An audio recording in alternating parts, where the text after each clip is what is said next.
On this episode of Create, Consume, Repeat, I'm taking a break from the A10 Mini Pro to take a look at the Oculus Quest 2 and discuss the current state of virtual reality. Take that, come on, give me some, get some.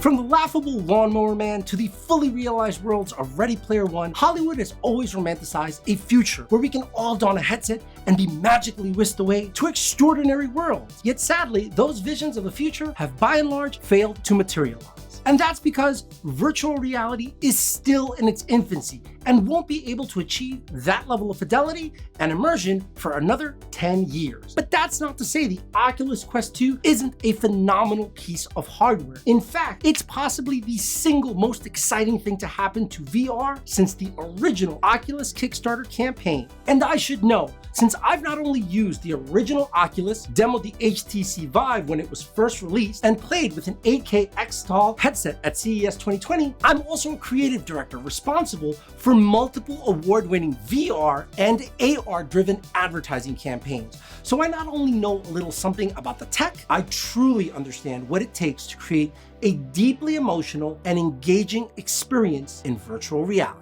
Building on the success of the OG Quest, the Quest 2 is a fully self-contained, completely wireless VR headset that doesn't require an expensive PC since it sports a Qualcomm Snapdragon XR2 processor, 6 gigabits of RAM, 4 built-in cameras for tracking, 1832 by 1920 resolution per eye, and a 72 Hz refresh rate out of the box, with the promise of 90 Hz in a future update. And yes, I'll be the first to admit that while on paper those hardware stats I just rattled off may not sound impressive when compared to the likes of the Index or Vive, but the Quest 2 isn't trying to compete with those headsets. In fact, all it's trying to do is deliver an amazing VR experience at a reasonable price, which is a shrewd move that takes inspiration from the likes of Nintendo.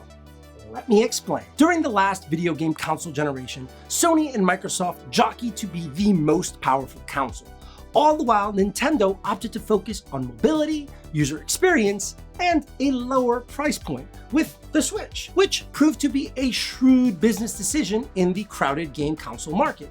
Much like Nintendo, Facebook decided to do the same by ignoring sheer horsepower and instead focusing on democratizing the experience, which is instrumental for the future of virtual reality. And sure, there are those that bemoan this decision, claiming it will hurt the industry long term, since they believe game developers will focus on lower fidelity experiences instead of bleeding edge AAA Half-Life Alyx type experiences, which in my opinion is wrong on so many levels. Proof can be seen in many industries across the board. Take for example the Switch, which I mentioned just a few seconds ago.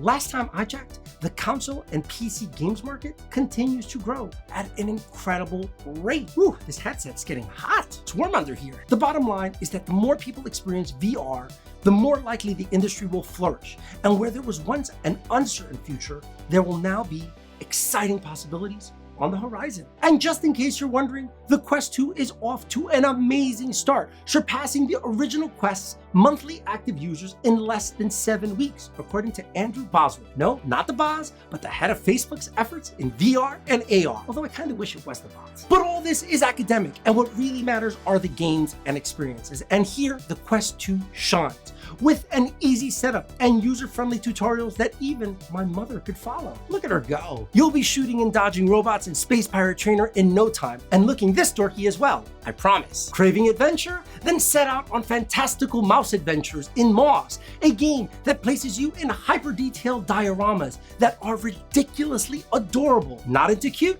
That's cool. Maybe exploring Red Matter's abandoned Soviet space station on Saturn is more your thing. Perhaps working up a sweat, slicing and dicing to the music is more up your alley. Fancy yourself a cerebral type? Then clear some lines in Surreal Worlds on Tetris Effect, one of my personal favorites. Don't care for games? Not a problem. The Quest 2 offers a plethora of ways to entertain yourself in ways you may never have imagined. Like sculpting in 3D with Tilt Brush, to binging on Amazon's Tales from the Loop on a 30-foot tall screen, all while lying in bed. The variety of experiences waiting to be had is pretty crazy. And with all that said, I haven't even begun to scratch the surface of what the Quest 2 offers if you do decide to connect it to a powerful PC. That's right, it may not require a powerful PC, but if you have one and a USB-C cable, this $300 device I'm wearing on my head becomes even more attractive, offering you access to an even larger library of games and experiences that include high-end AAA titles like Half-Life Alyx, or my new favorite, Lo-Fi, which feels a hell of a lot like Blade Runner. Too cool for school and searching for those retro vibes? Well, you're in luck, since the Quest 2 grants you the ability to experience old classics like Quake or Doom 3 like never before. And trust me, playing Doom 3 in VR is mind-blowing. Are those the gates of hell I see in the distance? Yay! Now, if you're thinking that being tethered to a PC in order to have these experiences isn't worth it, well, you're right, it isn't. Thankfully, with a little patience and technical know-how, you too can have all these experiences wirelessly. But that's a whole different episode altogether. As you can imagine, no system is perfect, and the Quest 2 is no exception. But after 2 months of running, shooting, crouching, and dodging, I can honestly say that the downsides are easily remedied. Number 1, the included head strap right here, while functional, leaves much to be desired, forcing me to upgrade to the Elite strap right here with battery pack on the back.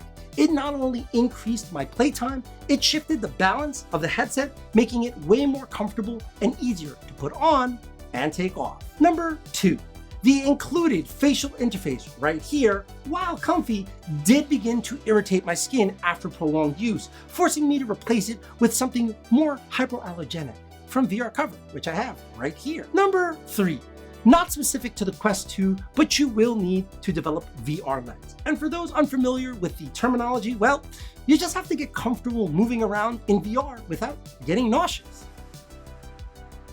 And number 4, the biggest hurdle, needing a Facebook account. Now, I know that for some of you, this is a deal breaker due to the privacy and data mining concerns you might have, which are both valid reasons, but let's be real. When you look at the other gaming platforms like Xbox Live, for example, they're also collecting a wealth of data. So I guess you have to decide for yourself whether you're willing to continue walking into a dark future where all our data is bought and sold to the highest bidder. I am. That'll do it for this episode, but don't be afraid to reach out with questions in the comment section below. And as always, if you haven't done so already, please smash that like, subscribe, and bell button so you can be notified when I drop a new episode. Bye guys!